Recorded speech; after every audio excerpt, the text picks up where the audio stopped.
We're focused. We're focused. We good, ready, and we're vibing.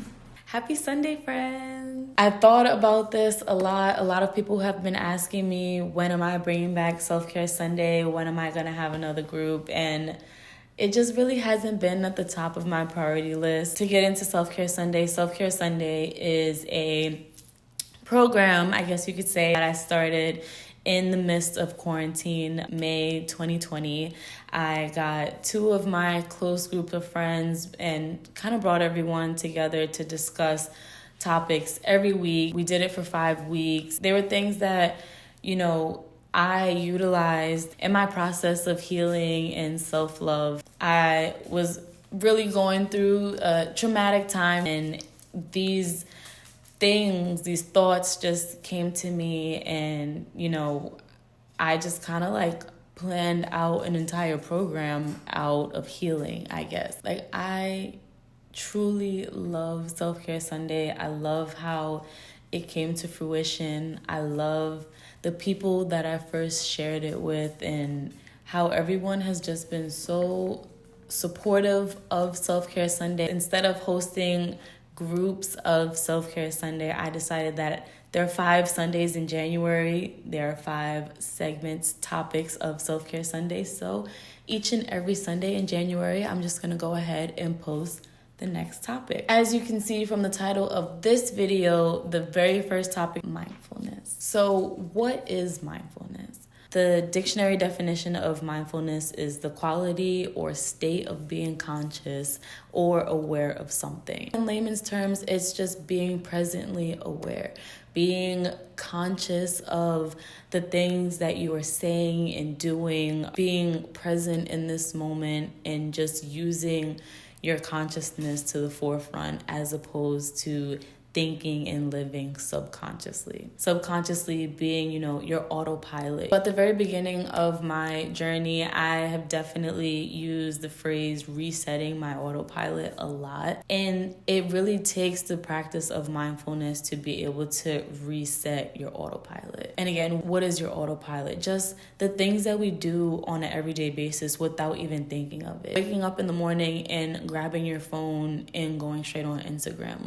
That is a subconscious action for most people, because we're so used to either turning off our alarms on our phones, and then now we're opening our phone, checking our notifications. Another autopilot action is just scrolling. Autopilot also being your fight or flight responses, right? How you respond to certain things in relationships, whether they be romantic or platonic relationships, how you respond to things that people say to you. All of those things are basically how I would define subconscious and autopilot action. So the first topic and thing that we discussed in Self-Care Sunday around mindfulness was the first agreement of the 4 agreements by Don Miguel Ruiz. If you haven't read that book, I highly recommend it. A lot of the things that I am going to talk about in this video resonate pretty much with all 4 of the agreements, and they definitely help cultivate a better life experience, a better human experience while we're here on this earth. This is the book,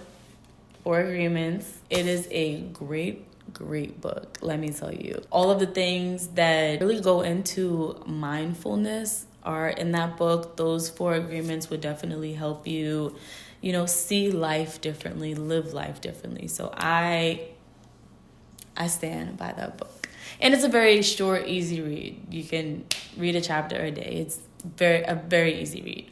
But anyway, being impeccable with your word. How we use our words, how we use our thoughts, the things that we say, the things that we think, the interactions that we carry with other people. It's just very powerful into how we shape our reality. Using negative connotations for things, words like can't, don't, won't, stuff like that. Just really being firm, intentional, and positive about the things that we say, the things that we do, and the things that we think. So instead of saying, I am going to try to do this. No, I'm not going to try to do this. I am going to do it. Because once you use the word try, you're implying that you have the potential to fail at doing this. I either will or will not do this. That's what try kind of implied. No, I am going to do this. Just being very firm, stern, and intentional in the things that we say, because our words and our thoughts essentially produce our actions, and our actions produce our reality, right? It's just a normal, just the chain of events, just the way that things go. We truly have the power to manifest our life. It may not happen overnight. It may not happen in 2 weeks. It may not happen in a month.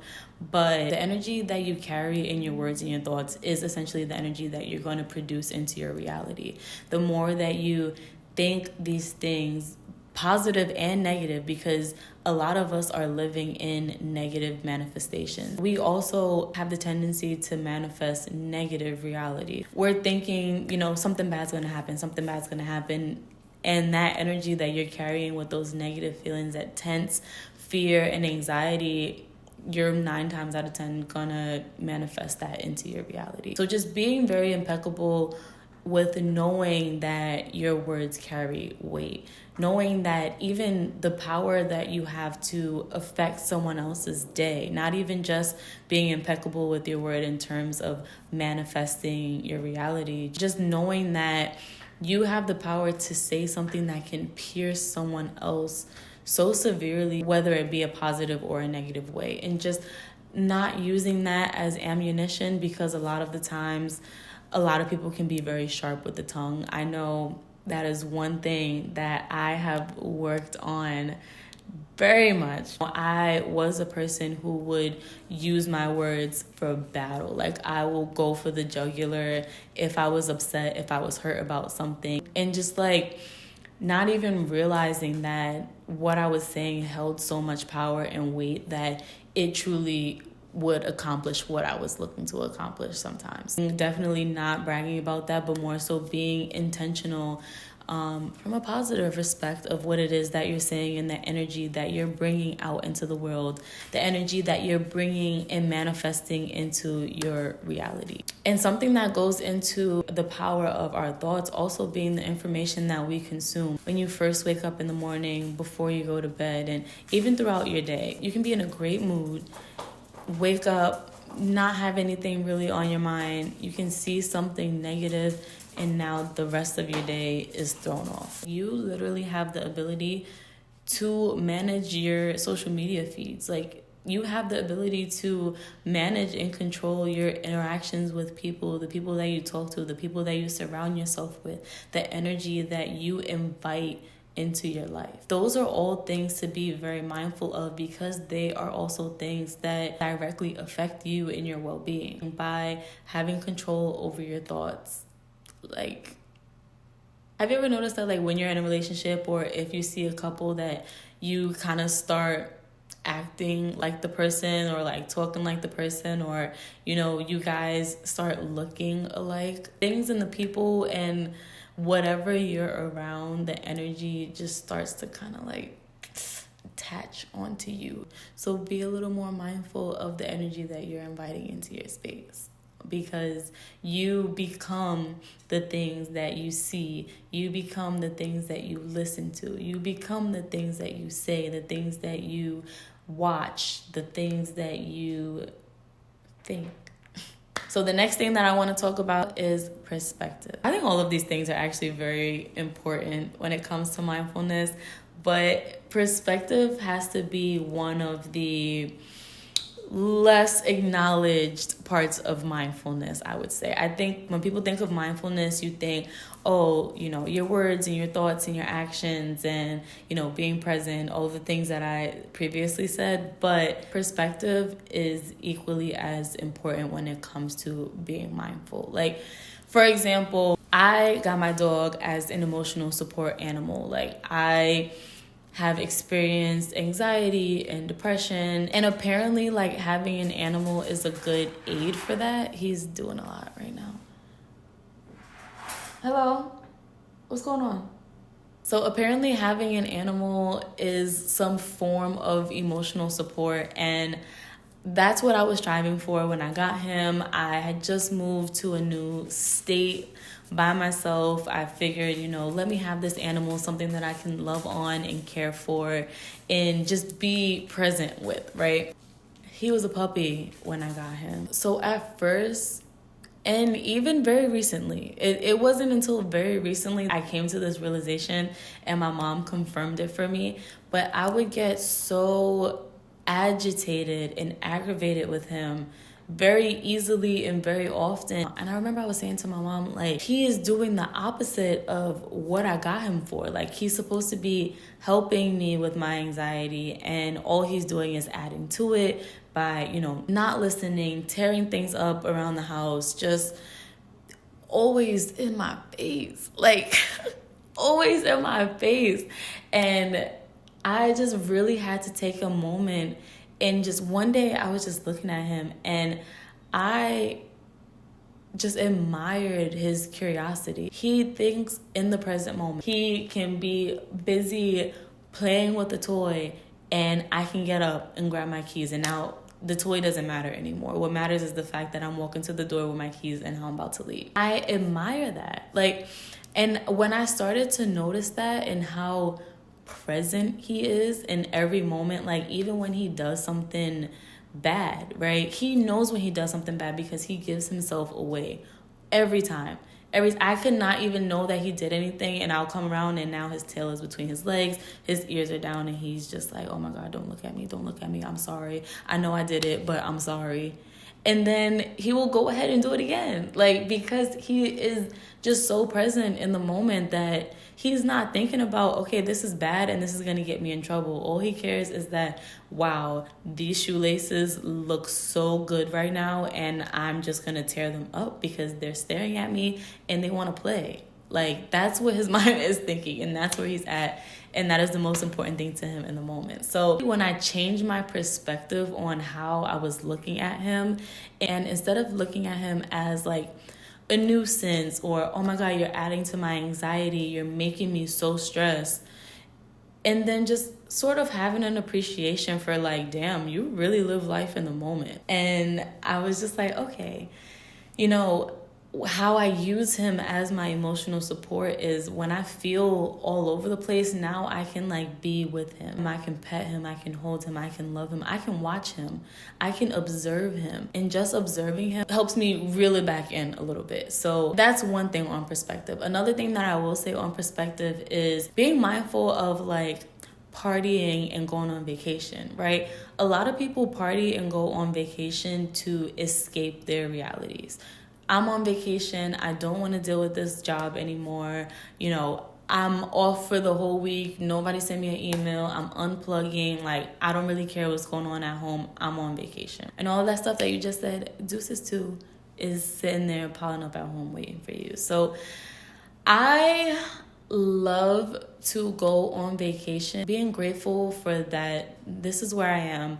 I can go on vacation. I can be here with these people that I love. I can take in and, breathe in this fresh Caribbean air that I'm in. I can see the sunset over the water. Just being grateful for what you have in the moment, as opposed to thinking of it like, oh my God, I'm so happy I'm not home. I'm so happy I don't have to answer these emails. Just I'm escaping, what's waiting for me at home. Just that little practice of presence can definitely go a long way. Another thing on perspective, and that what we talked about in Self-Care Sunday, was relationships and boundaries. Like,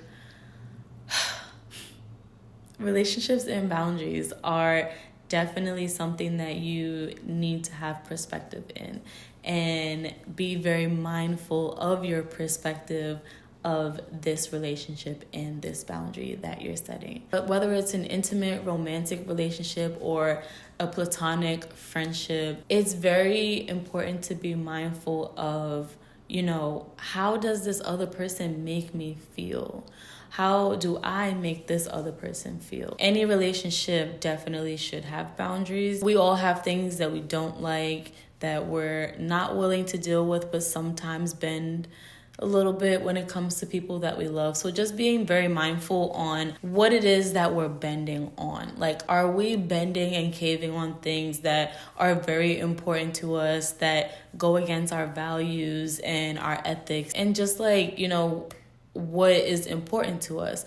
Equally, being mindful to remove yourself from the situation sometimes in knowing that people are dealing with their own stuff. Like, whether it's a partner or a friend, sometimes friends need things that we might not agree with. Partners need things that we might not agree with. And just being mindful and having that perspective in questioning, to yourself, like, what is it about this person that makes them want this so much?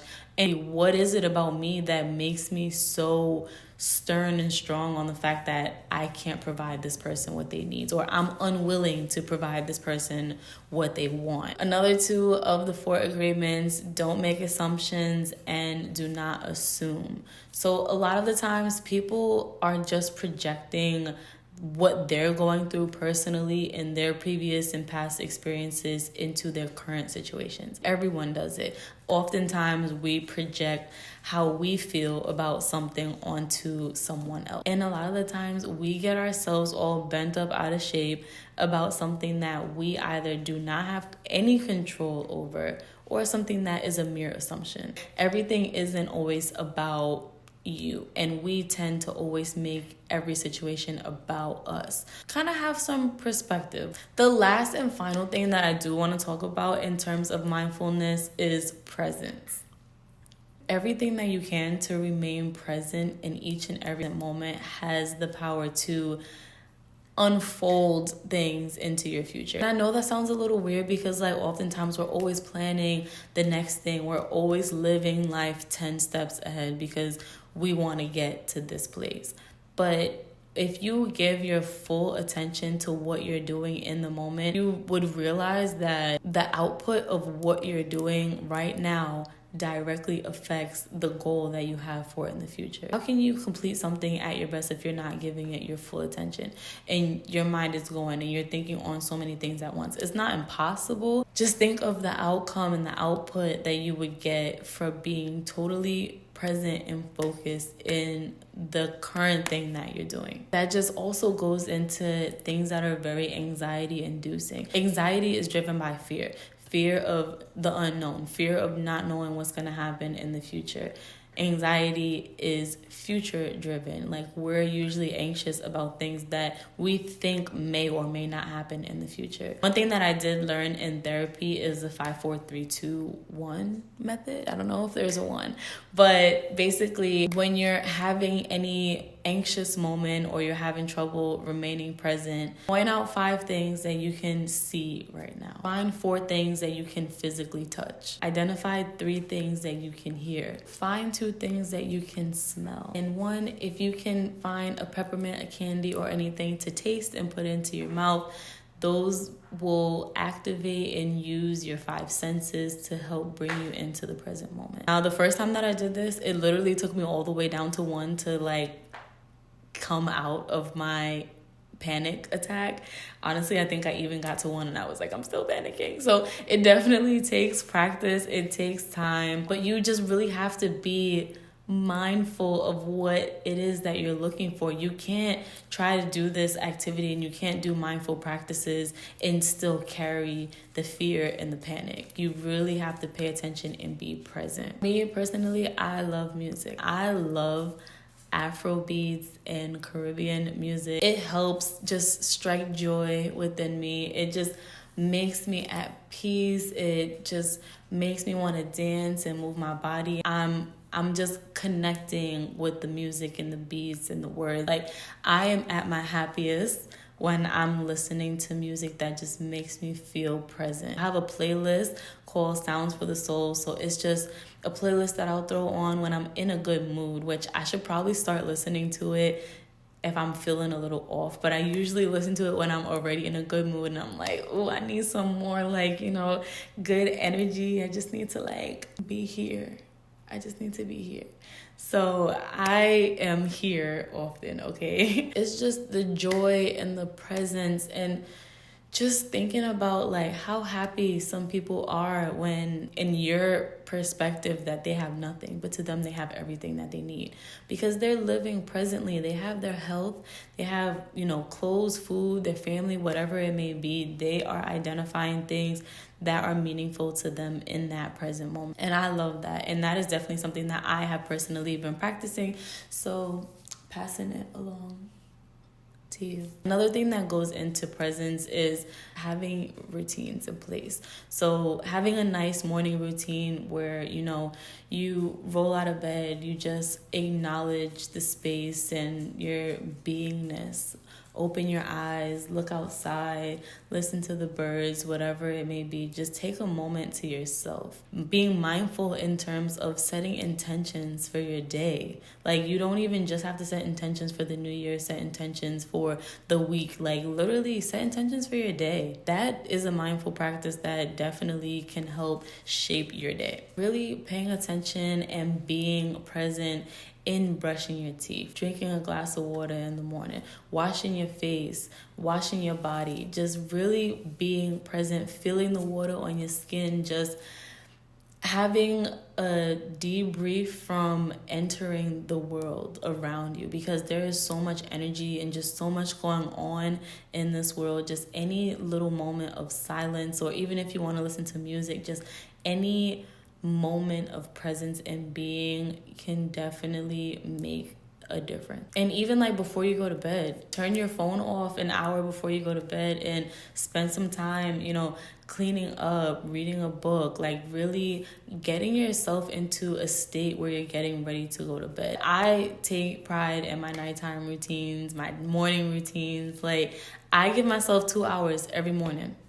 Every morning, 2 hours, I journal, read a book, stretch, meditate, have a cup of tea, sit outside. Like, I give myself my mornings. Like, my mornings are for me to just really prepare for the day ahead. Routines are also, believe it or not, very good to help for discipline and accountability. In order to hold yourself accountable, you have to be mindful of what it is that you're doing or not doing. So mindfulness and accountability pretty much go hand in hand. It's the awareness of, am I doing this? Am I not doing this? Like, did I do this? Did I not do this?